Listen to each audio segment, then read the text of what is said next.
আমি ড্রাইভার ভাইদের বলতেছি, যেসব ড্রাইভার ভাইরা এখন বর্তমানে দেখতেছি সচরাচর যে কোনো জায়গায় গাড়ি অ্যাক্সিডেন্ট হলে বলে যে গাড়ির ব্রেক ফেল হয়েছে, ব্রেক ফেল হইয়া গাড়ি মেরে দিয়েছে।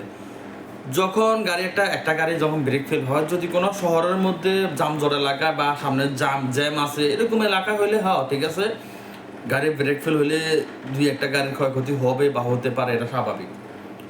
দেখলাম বিভিন্ন জায়গায় অ্যাক্সিডেন্টগুলো দেখলাম যে কিছু কিছু রাস্তা একবার ফাঁকা রাস্তার মধ্যে গাড়িটা নিয়ে আর গাড়ির সাথে মারা দিতেছে, বা কোনো পাবলিকের গায়ে উঠে দিতেছে, অথবা গাছের সাথে নিয়ে মারা দিতেছে গাড়ি। তো আমার কথা হচ্ছে যে ড্রাইভার ভাইদেরকে বলি যে আপনারা যদি একটা গাড়ি ব্রেক ফেল হওয়ার পরে যদি গাড়িটা কন্ট্রোল করতে না পারেন, আপনারা কেন আপনারা গাড়ির মধ্যে উঠেন? আপনি 5,000 টাকা দিয়া কোনো দালাল ধরিয়া একটা ড্রাইভিং লাইসেন্স বানাইছেন, বানাইয়া স্টার্টিংয়ে উঠে বইয়া যান গা। আগে গাড়ি চালানো শিখতে হবে।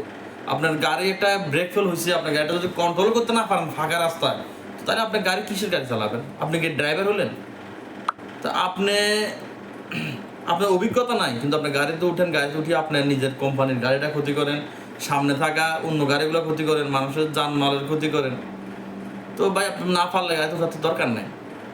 বিশেষ করে যারা নতুন ড্রাইভার আছেন, আপনারা যখন গাড়িটা যখন টপ গিয়ারে থাকে অথবা 4 নাম্বার গিয়ারে থাকে, যখন গাড়িটা ব্রেক ফেল হয়, যখন আপনি বুঝতে পারেন যে গাড়িটা ব্রেক ফেল হয়েছে, আপনার হাতে একটু সময় আছে, বা আপনি তখন কি করবেন, এসকেলেটর থেকে পা উঠান, এসকেলেটর থেকে পা উঠাই দেন, শক্ত করে স্টার্টিংটা ধরে গাড়িটা একটু কন্ট্রোল করার চেষ্টা করেন। যখন আপনি এসকেলেটর থেকে পা উঠে নেবেন, গাড়িটা অটোমেটিকলি একটু সামনে যায়, অটোমেটিকলি স্লো হয়ে যাবে।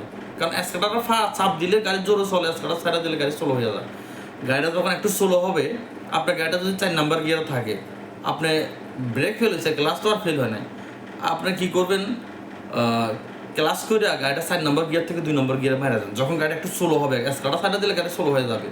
স্লো হয়ে গেলে আপনি যখন 4 নম্বর গিয়ার থেকে 2 নম্বর গিয়ারে মারা দিবেন, গাড়িটা 2 নম্বর গিয়ারে নিয়ে আসবেন। 2 নম্বর গিয়ারে নিয়ে আসলে হইব কি, আপনার গাড়িটা একটু ধাক্কা মারবে, ধাক্কা মারা গাড়িটা স্লো হয়ে বন্ধ হয়ে যাবে। হয়তো ধাক্কা মারা বন্ধ হয়ে যাবে, আর নাহলে ধাক্কা মারা গাড়িটা চলবে। যখন গাড়িটা ধাক্কা মারা চলবে, আপনার গাড়িতে অবশ্যই হ্যান্ড ব্রেক থাকে, হ্যান্ড ব্রেক ছাড়া তো গাড়ি হয় না। আপনি যখন হ্যান্ড ব্রেক তুলে দেন, গাড়ি 2 হাতের মধ্যে দাঁড়ায় যাবো। আর যদি 4 নম্বর গিয়ার থেকে যে গাড়িটা যখন স্লো হয়, 4 নম্বর গিয়ার থেকে যখন 2 নম্বর গিয়ারে শিফট করে দেবেন, শিফট করার পরে দেখা গেছে গাড়িটা হয়তো ঝাঁকি মারে অটোমেটিকলি বন্ধ হয়ে যাবে। এটা হইলে হয়তো বন্ধ হয়ে যাবে, আর যদি বন্ধ না হয় গাড়িটা তো অবশ্যই স্লো হয়ে গেছে তখন আপনি গাড়ির হ্যান্ড ব্রেক তুলে দেন, গাড়ি 5-10 হাতের মধ্যে গাড়ি দাঁড়ায় যাবো। তো যদি আপনি এটা না পারেন, আর এটা যদি করেন আপনি, হয়তো আপনার ক্ষতি হবে কি, দেখা গেল হয়তো হালকা পাতলা গিয়ার বক্সে একটু ক্ষতি হতে পারে, অথবা হ্যান্ড ব্রেকে অথবা ক্লাসের তার একটু সমস্যা হতে পারে। যদি আপনার এই সমস্যাটা যদি হয়, আপনি যে কোনো একটা গ্যারেজে যাইয়া পরবর্তীতে ব্রেকটাও ঠিক করে নিলেন, হয়তো 1500-2000 টাকার মধ্যে আপনার গাড়ির ভিতরে যে ক্ষয়ক্ষতিটা হবে, এইভাবে যদি গাড়িটা ব্রেক করেন, হয়তো আপনার যে ক্ষয়ক্ষতিটা হবে আপনার 1500-2000 টাকার মধ্যে আপনি ঠিক করতে পারবেন। কিন্তু আপনি ওই কাজগুলো না করে আপনি গাড়িটা কন্ট্রোল করতে পারেন না। আপনি যখন দেখেন গাড়ি ব্রেক ফেল হয়ে গেছে তখন আপনার মাথা হয়ে যায় খারাপ, কারণ আপনি 5,000 টাকা দিয়ে লাইসেন্স নিয়ে গাড়িতে উঠছেন, বুঝেন নাই? তো আপনি কন্ট্রোল কীভাবে করবেন? তো যখন আপনি কন্ট্রোল করতে পারেন না, তখন কি করেন, আপনার সামনে থাকা কোনো গাড়ি বা মানুষ যেটাই থাকুক ওইটার উপর আপনি মারা দেন। মারা দিলে হয় কি, সামনে থাকা গাড়ির ক্ষতি হয়, গাড়ির প্যাসেঞ্জারের ক্ষতি হয়, আপনার গাড়ির ক্ষতি, আপনার গাড়ির প্যাসেঞ্জারের ক্ষতি। তাইলে আপনার কতগুলো যান যাবে, এবং কি 2-3টা গাড়ি নষ্ট হবে, তখন কত লক্ষ টাকার খরচ হইতেছে। আর আমি যে সিস্টেম বলছি, আপনি যদি পুরান ড্রাইভার হয়ে থাকেন, ভালো ড্রাইভার হয়ে থাকেন, আপনি যদি এই সিস্টেমে গাড়িটা ব্রেক করেন বা বন্ধ করেন, তবে স্টার্টিংটা কন্ট্রোল রাখতে হবে আপনার হাতে।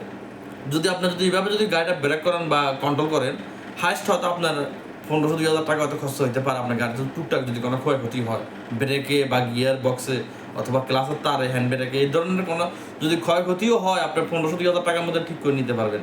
কিন্তু আপনি ওই সিস্টেমটা না করে, আপনি বুঝেন না, করেন না, আপনি এই সিস্টেমটা না করে আপনি যদি অন্য গাড়ির সাথে মারেন বা সামনে মানুষের গাড়িতে উঠাই দেন, কয়টা মানুষও জান যায় যে এই আজকে মাসের মনে হয় 15 তারিখ, এই 15 দিনের মধ্যে সারা বাংলাদেশে মনে হয় আমার নিজের চোখে দেখা মনে হয় প্রায় 50টা অ্যাক্সিডেন্ট দেখছি। বিভিন্ন জায়গায় ফেসবুকে দেখতেছি, ইউটিউবে দেখতেছি যে 50টা অ্যাক্সিডেন্ট হচ্ছে, কতগুলো মানুষ মরে গেছে, কত লক্ষ লক্ষ টাকার গাড়ি, মানুষের জানমালের ক্ষতি হয়েছে। আপনার 1500-2000 টাকা খরচ হইব, আপনি ওই কাজটা করেন না, মানুষের গায়ের উপর গাড়ি তুলে দেন। তো আপনাদেরকে বলি, যারা 1500, 5,000, 10,000 টাকা দিয়া দালাল ধরে লাইসেন্স নেন, তাদেরকে বলি আপনার গাড়ি স্টার্টিং উঠেন না, উঠা বাংলাদেশের নিষ্পাপ যানগুলা ফানগুলা নষ্ট করেন না, মানুষের জানমালের ক্ষতি করেন না। গাড়ি চালাইতে পারেন না, আপনি আগে অটোরিক্সা চালান, অটোরিক্সা চালাই গাড়ির কন্ট্রোল করা শিখেন, তারপরে বড় গাড়িতে উঠেন।